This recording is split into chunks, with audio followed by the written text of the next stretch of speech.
రోజున ఎంఆర్ఓ గారికి వినతి పత్రం ఇవ్వడం జరిగింది.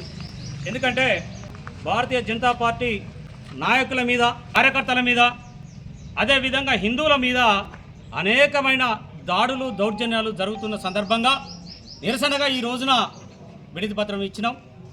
ఒకటే చెప్తున్నాం, ఆ రోజున కేసీఆర్ గారు ముఖ్యమంత్రిగా ఉన్నప్పుడు, బీఆర్ఎస్ పార్టీ అధికారంలో ఉన్నప్పుడు ఇదే రకంగా దాడులు, దౌర్జన్యాలు జరిగినాయి. మరి దాడులు, దౌర్జన్యాలు జరిగిన తర్వాత ప్రజలు ఆలోచించి బీఆర్ఎస్ పార్టీని ఎట్లనైతే ఇంటికి పంపినరో ఇవాళ పరిపాలిస్తున్న కాంగ్రెస్ పార్టీకి కూడా అదే గతి పడుతుందని చెప్పేసి ఈ సందర్భంగా చెప్పక తప్పదు. ఎందుకంటే ఇవాళ దేశ రక్షణ కొరకు, దేశ ప్రజల సంక్షేమం కొరకు కొట్లాడేది, పోరాడేది భారతీయ జనతా పార్టీ. నరేంద్ర మోడీ గారు ఈ దేశ రక్షణలో, ఈ దేశ ప్రజల సంక్షేమంలో పనిచేస్తున్నాడు కనుకనే మూడోసారి కూడా ఈ దేశ ప్రజలు అవకాశం ఇచ్చారు. ఇది కాంగ్రెస్ పార్టీ గమనించాలి. ఏ రకంగానైతే భారతీయ జనతా పార్టీ ఈ దేశాన్ని కాపాడాలి, దేశ ప్రజలను కాపాడాలి అని చెప్పేసి ముందుకు పోతున్నదో అడ్డుకోవడానికి పని చేస్తున్నారు. తస్మ జాగ్రత్త. కాంగ్రెస్ పార్టీ నాయకులారా, ప్రజలు చూస్తున్నారు. మీకు బీఆర్ఎస్ పార్టీకి చెప్పిన బుద్ధే మీకు చెప్తారని కూడా ఈ సందర్భంగా తెలియజేస్తున్నా.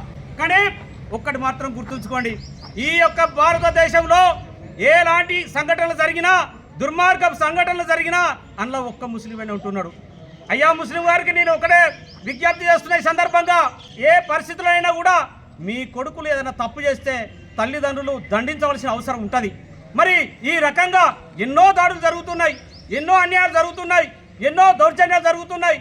ఆ దౌర్జన్యాల, దాడుల, అన్యాయాల ఖచ్చితంగా ముస్లిం సోదరులు ఉంటున్నారు. మరి ఇది జాగ్రత్త. ఎట్టి పరిస్థితుల్లో కూడా ఊరుకునేది లేదు. ఎందుకంటే ఈ భారతదేశము హిందువులది, హిందువులు భారతదేశము కాబట్టి హిందువుల రక్షణ కొరకు భారతీయ జనతా పార్టీ ఖచ్చితంగా వెనువెంట ఉంటుంది.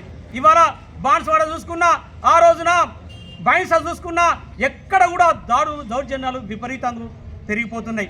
మరి కాంగ్రెస్ పార్టీ అధికారంలోకి వచ్చి ప్రజల సంక్షేమం కొరకు వచ్చిందా? ఈ రాష్ట్ర ప్రాంత అభివృద్ధి కొరకు వచ్చిందా? అధికారంలోకి ఏ రకంగా వచ్చింది? ఈ రాష్ట్ర ప్రజల మీద దాడులు, దౌర్జన్యాలు చేయడానికి మీకు ఏమాత్రం కూడా అర్హత లేదు. ఎందుకంటే అబద్ధాలు చెప్పి 6 గ్యారంటీల పేరుతోటి అధికారంలోకి వచ్చింది మీరు. అదే రకంగా 66 మోసాలు చెప్పమని చెప్పేసి కూడా అధికారంలోకి వచ్చింది మీరు. అదే రకంగా 420 హామీలతోటి ముందుకొచ్చి ఈ యొక్క భారతదేశంలో కానీ, ఈ రాష్ట్రంలో కానీ ప్రజలు నమ్మించేటట్టు మోసం చేసిరు.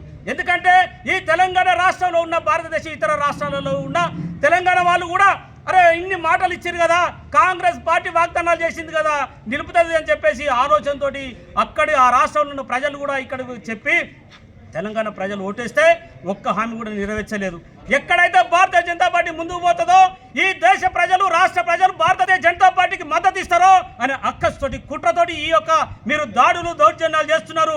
ఈ రాష్ట్ర ప్రజలు, దేశ ప్రజలు చూస్తున్నారు. తస్మ జాగ్రత్త. కాంగ్రెస్ పార్టీ, భారతీయ జనతా పార్టీ తలుచుకుంటే జనత కాదు. ఎందుకంటే 20 రాష్ట్రాలలో అధికారాలు ఉన్నాం మేము. 20 రాష్ట్రాల అధికారంలో కేవలం 2 రాష్ట్రాలలో మీరు అధికారాలు ఉన్నారు. ఈ బీఆర్ఎస్ పార్టీ ఎక్కడ కూడా అధికారాలు లేవు.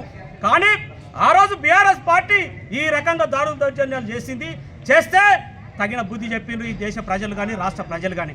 అదేవిధంగా కాంగ్రెస్ పార్టీ 2 సంవత్సరాలకు అధికారంలోకి వచ్చి ఇన్ని రకంగా అన్యాయాలు, ఇన్ని రకంగా అక్రమాలు, దాడులు, దౌర్జన్యాలు, అత్యాచారాలు చేస్తున్నారు. కాంగ్రెస్ పార్టీ నాయకుల జాగ్రత్త. ఖచ్చితంగా మీరు వెనుకకు తీసుకోకపోతే ఎట్టి పరిస్థితులు ఊరుకునేది లేదు. ఈ దేశ ప్రజల కొరకు, ఈ దేశం కొరకు ఖచ్చితంగా భారతీయ జనతా పార్టీ అడ్డుపడుతుంది. ఏ రకంగానైనా సరే వాళ్ళని కాపాడుకోవడానికి, ఈ దేశాన్ని కాపాడుకోవడానికి, దేశాన్ని రక్షించడానికి, దేశ ప్రజల సంక్షేమం కొరకు, దేశ ప్రజలను రక్షించుకోవడానికి భారతీయ జనతా పార్టీ పనిచేస్తుంది 24 గంటలు అని చెప్పేసి కూడా ఈ సందర్భంగా తెలియజేస్తున్నాను. భారతీయ జనతా పార్టీ అండ ఉన్నది. రాష్ట్ర ప్రజలు కానీ, దేశ ప్రజలు కానీ ఎట్టి పరిస్థితుల్లో భయపడవలసిన అవసరం లేదు. అవసరమైతే ఈ రాష్ట్రం కొరకు, దేశం కొరకు ప్రాణాలైనా అర్పించడానికి భారతీయ జనతా పార్టీ సిద్ధంగా ఉన్నదండి.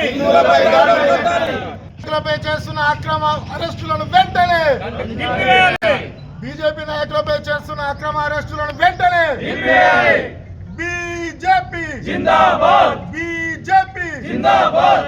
భారత్ మాతా కీ జై, భారత్ మాతా కీ జై. జై జై మాతా, భారత్ మాతా, జై జై మాతా. అరికట్టాలి, అరికట్టాలి, అరికట్టాలి, అరికట్టాలి.